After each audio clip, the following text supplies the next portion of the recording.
Okay, so thank you so much for joining us.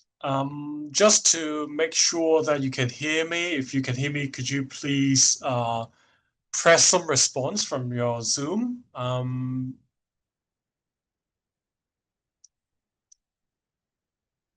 example, there are some reactions that you can press if you, yeah, I can see some reactions now. Thank you so much. Okay, so why don't we start now then? It's now 7:30. Okay, so thank you so much for joining me during the late evening now. I'm Bolton Chow. I am a colleague in the Department of Rehabilitation Sciences of PolyU. And I'm here because I'm the program leader of the coming MSc program that I'm going to introduce. So thank you for joining me for this information seminar for MSc in Advanced Rehabilitation Sciences. So I'm going to spend some time to walk you through our program to tell you some basic information.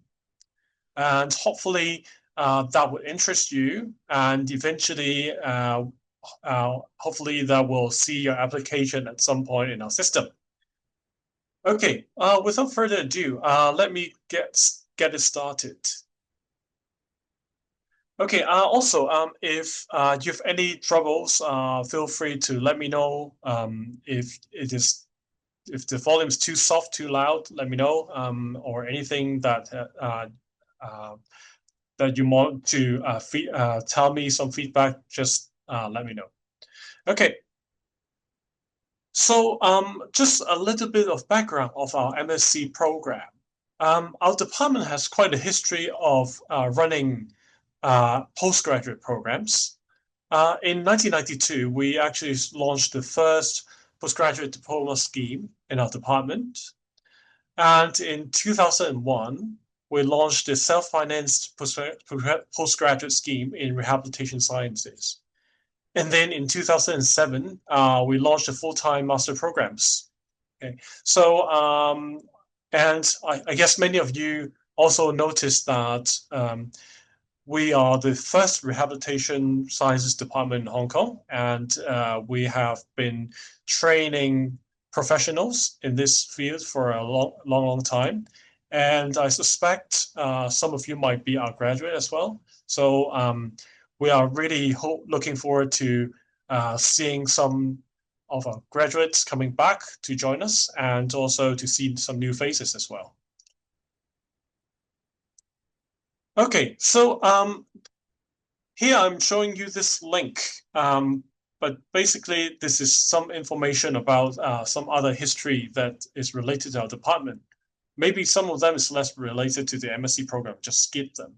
But if you are interested in reading more, you can find it here.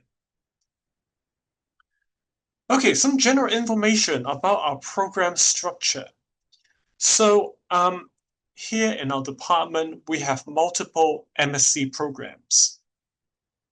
So we have our scheme coordinator, Professor Karen Liu, to look after all of our MSc programs. And today, we are more related to one of the three programs. So there are three altogether in our department.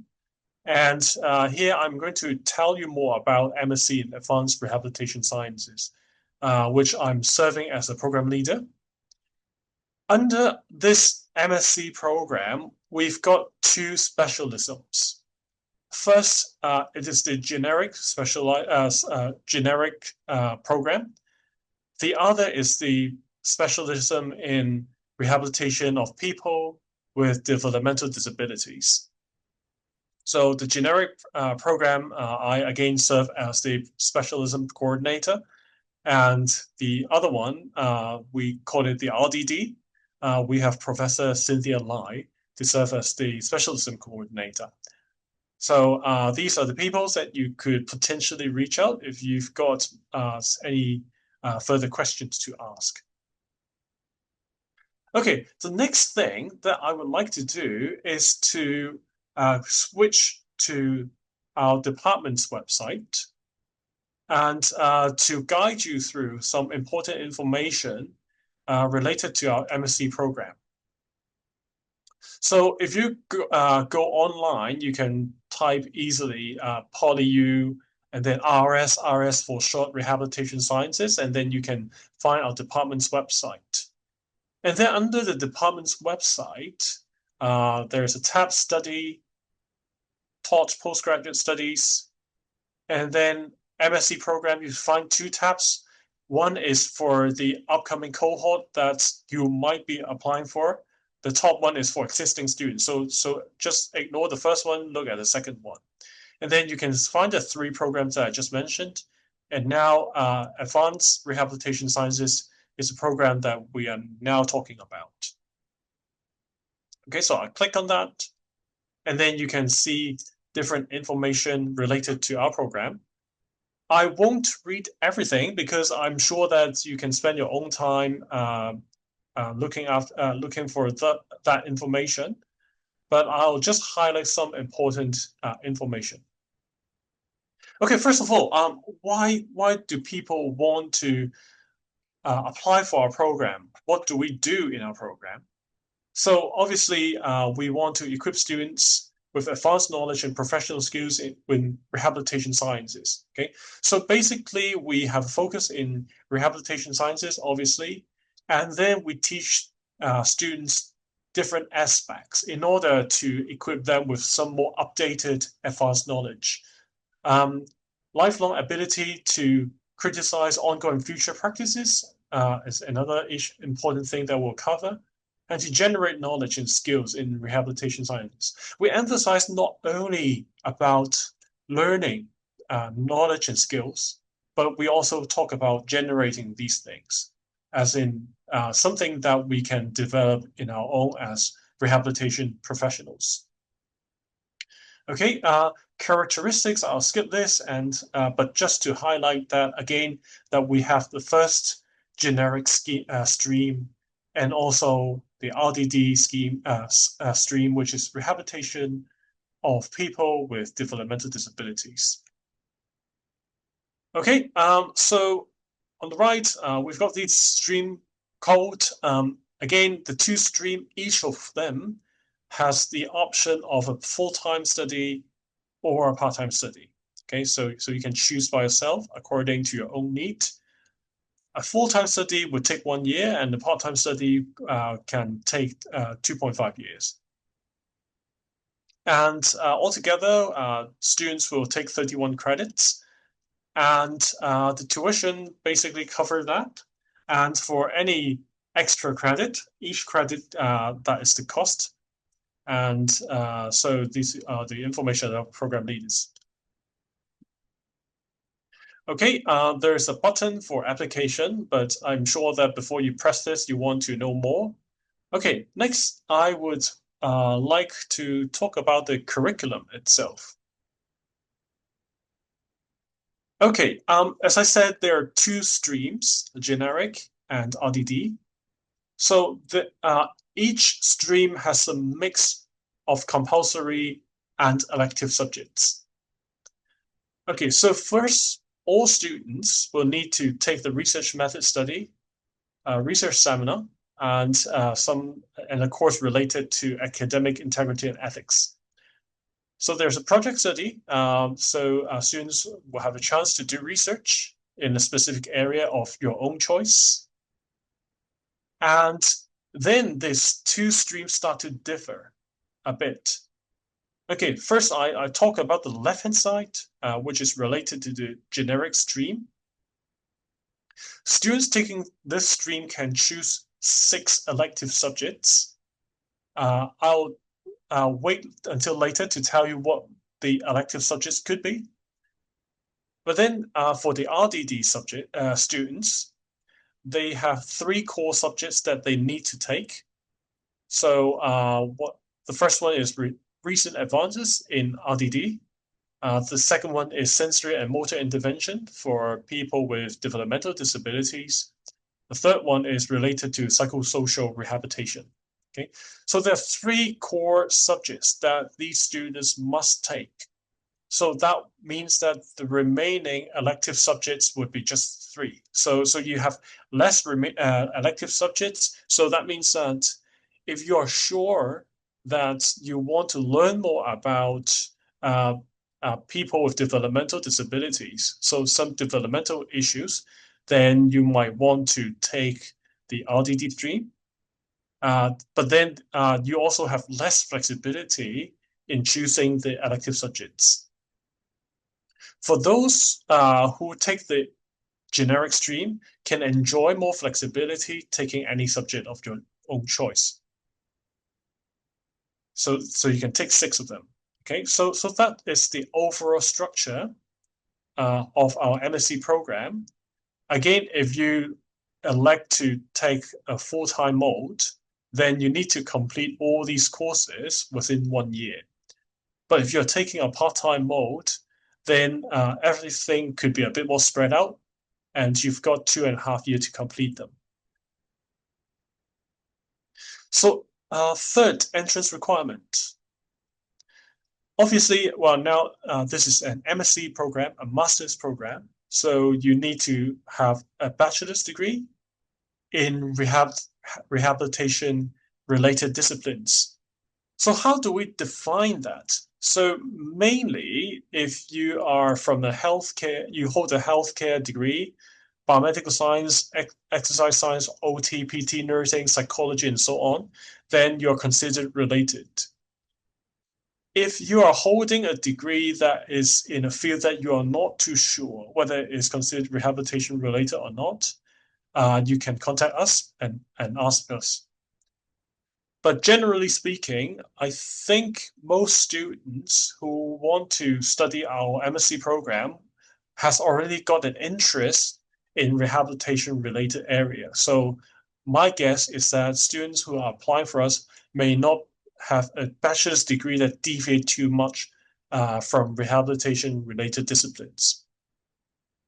Okay, the degree should be from PolyU or a recognized institution or the equivalent. Okay, sometimes we prefer having 1 year post-qualification work experience.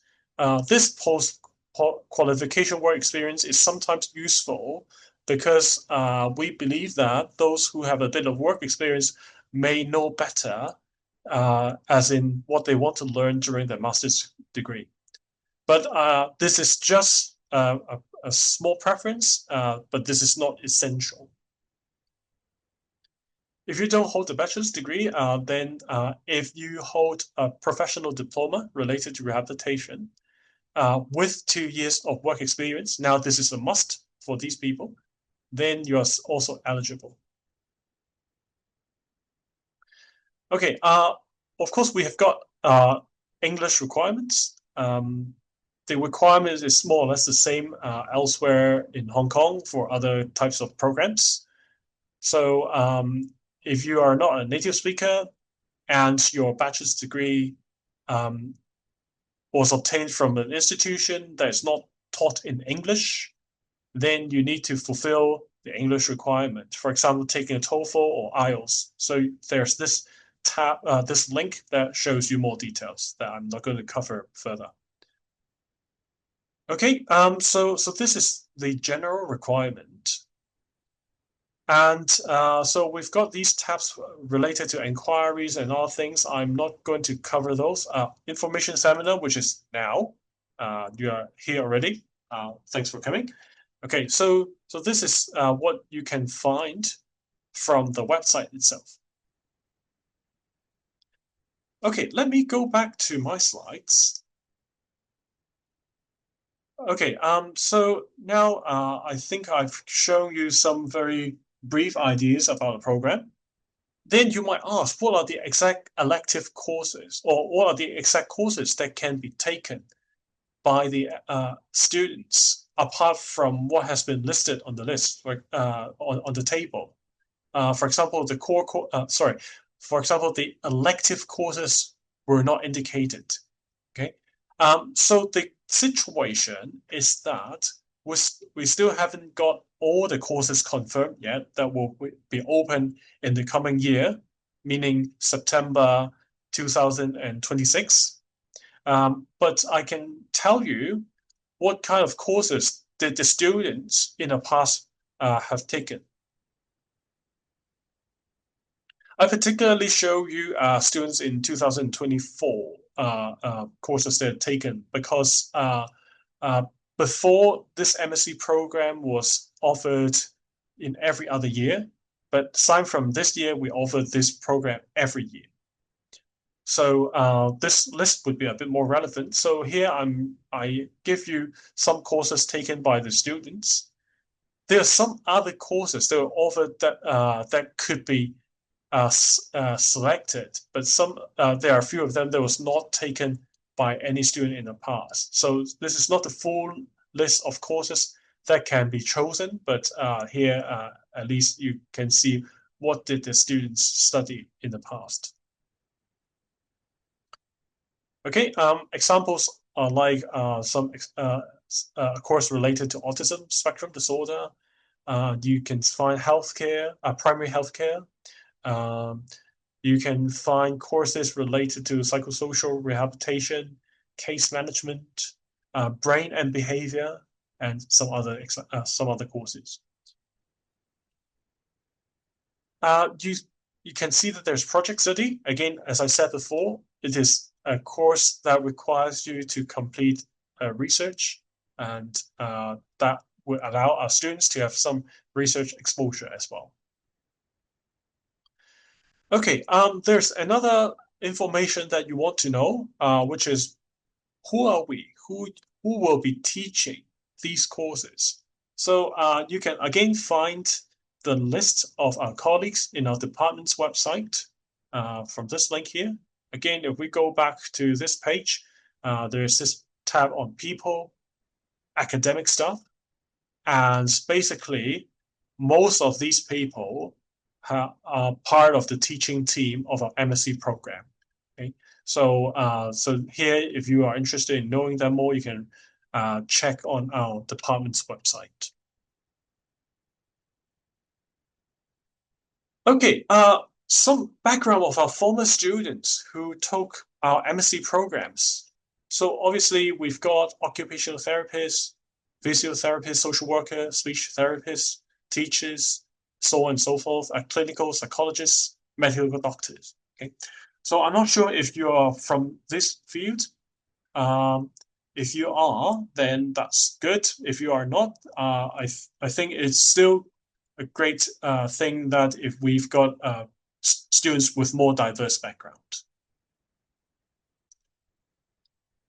Okay, one thing that is less obvious from our department, from our MSc program's website, but I think I would like to highlight this, which is that we've got an MSc entry scholarship to support some of our better students who are taking our MSc program. Okay, just now I said you can look for our program via study, taught postgraduate studies, and then 2026 and 27. And then you might click directly here to our specific MSc program in Rehabilitation Sciences. Okay, but here it doesn't give you any information about scholarship. So where can you find information about scholarship? Because the scholarship is offered to all MSc program. So here there are three. The scholarship is available for all three programs. So that's why you need to click here, MSc program 2026-27, in order to find that information. Here now you can see immediately that we've got information about the scholarship. Okay, so there's a document about the guideline and the application form. Okay, so so the guideline is the following. So we will offer 3 scholarships per program, and with a certain amount. And here we also show the selection criteria. And more importantly, the application deadline is 2026, April 30th. Okay, so this is the day where if you are interested in applying for a scholarship, please do it by this date. And the way to apply is that there's an application form for you to fill out. So, and here I'm showing you this form. There are 4 pages in this form and various sections that you need to fill out. And once you fill out the form, you need to submit it back to our department. Okay. All right. So this is the application procedure for the scholarship. Okay, and one final slide before I end and ask for, and ask for questions. So here we have designed our course and our MSc course to tailor people from different backgrounds. But I guess all these people has a common interest in rehabilitation sciences. They could be clinicians that are working with frontline patients, and these are people who might be working with the patient in their everyday work. We also would like to attract people who are research clinicians who has a little bit of interest in doing research in order to, for example, change the current practice, develop some new approaches to help with the patients and for other and some other topics as well. They might still be working in their clinical settings, but has a little bit of interest in doing research. There's a third type of people who might be a clinical researcher. They are basically doing research for most of the time, but they have a strong clinical interest. So it is a bit like research clinician, but has a stronger focus in doing research. And the final type is a researcher that they basically work almost to the minimal with frontline situations. They have a strong interest doing research and would like to devote their time mostly in research. We hope that our MSc program would be able to tailor for the needs of these 4 groups of people, allowing those who are clinicians to be better equipped for new technologies, but at the same time, for those who are interested in doing rehabilitation research, provide them the platform to get their career developed into this area. Okay, so I think these are the slides that I would like to share, and I'm more than happy to take questions now. Thank you. If you have questions, feel free to turn on your mic directly, or if you prefer typing your questions, I will also be happy to take questions from the chat box here.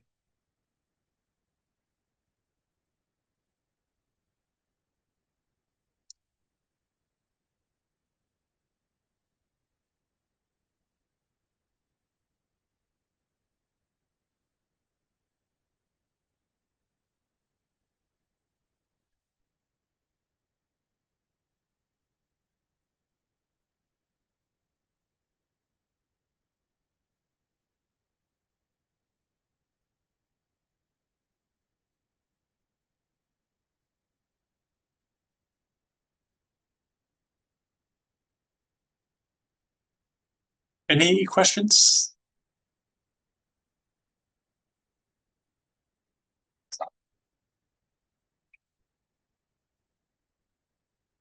Yeah, okay, I've got one question from Cherry. Thank you for a question. So the question is related to that. Okay, if I'm doing a part-time study, will most classes be during evenings so I can accommodate to my work schedule? Yes. Most of the MSc courses are in fact held during evening. So I think that would fit with your plan.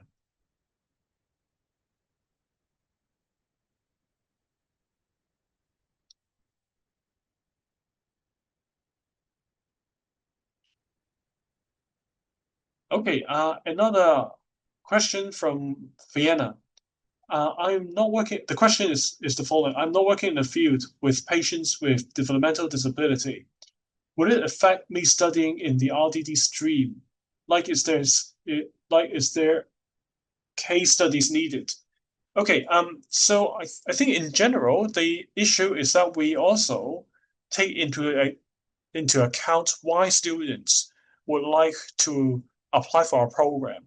So even though that you are not directly working with patients with developmental disability, if you can explain to us why you are so interested in this program, then we'll still consider that. Of course, there's no guarantee that will take you or not to take you, but of course, it also depends on the admission situation. But I would really encourage you to try out if this is something that you're interested in studying. Um,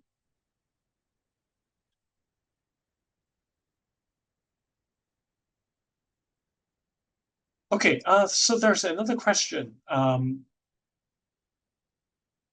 The question is related to, is the content of the course more research focused or is it more theory based, looking into current rehabilitation technologies development? Okay, we do have a mix of different things. We want you to do a bit of research because this is some experience that you really need in order to be able to develop into more critical thinking and also being more up to date in more specific areas. So research is important, but we also allow students to decide by themselves how much research that they want to do during the MSc study. For example, so again, here I'm showing you the courses. Project study is essential. Independent study gives you more flexibility. If you want to do more research, then you can continue another research project via an independent study. So there are two, independent study one and independent study two. Okay? So if you really want to do a lot of research, you can not only do the project study, but then you can take two independent studies. But the independent study itself also provides you some flexibility. Let's say if you want to uh, do some service or you want to uh, uh, develop some new therapeutic practice, for example, this is also a course that allows you to do that. So there are other more uh, uh, thought-based courses which require you to take lectures and get engaged in course materials. If you want to have less research, then obviously you can, well, get rid of those independent studies and take some other courses that allow you to learn more things related to clinical practices. So this is also possible. Okay. So is that clear? Feel free to ask follow-up questions if you want to know more.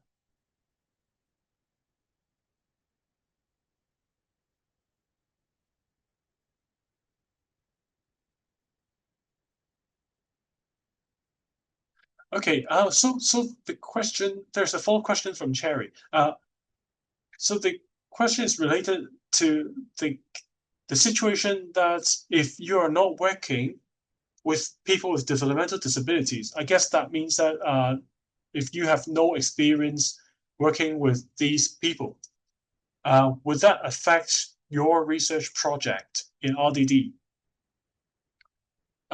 Because you won't have I guess the concern is that you might not have got the connection to uh, to uh, to get in touch with these people. Um, and I think for this is kind of a practical concern, but I would be less worried about that because in terms of research project, it's very likely, well, it's not just very likely, it's almost always the case that you will be working with a supervisor. So let's say a professor in our department. Then the professor might have the connections to reach out to those patients. So if, for example, Cherry, that you've got a concern about how you would be able to reach out to these patients, then perhaps one easy solution would be to work with a professor who has this kind of connection. Yeah. Does that make sense? And again, feel free to ask follow-up questions.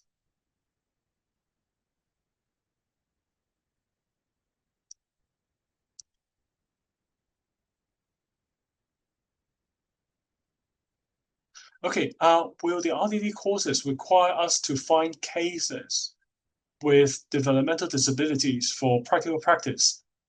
Um, I am not sure because the course structure may vary across the years, but normally the instructor would be able to provide some support.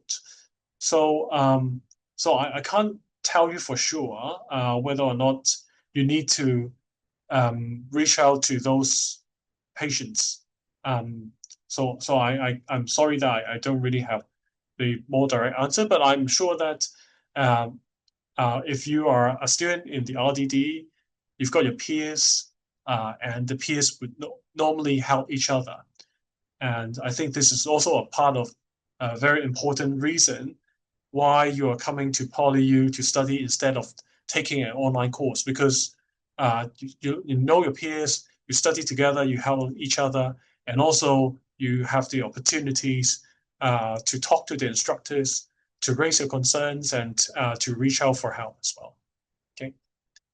Hopefully, yeah, that helps answer part of your questions.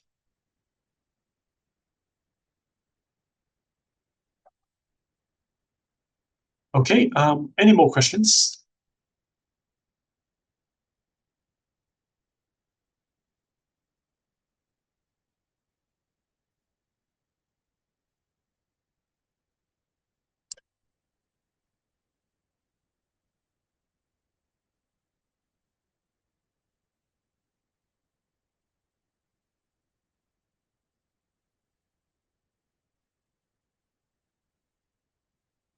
If there's no more question, again, I would like to thank all of you for joining us today.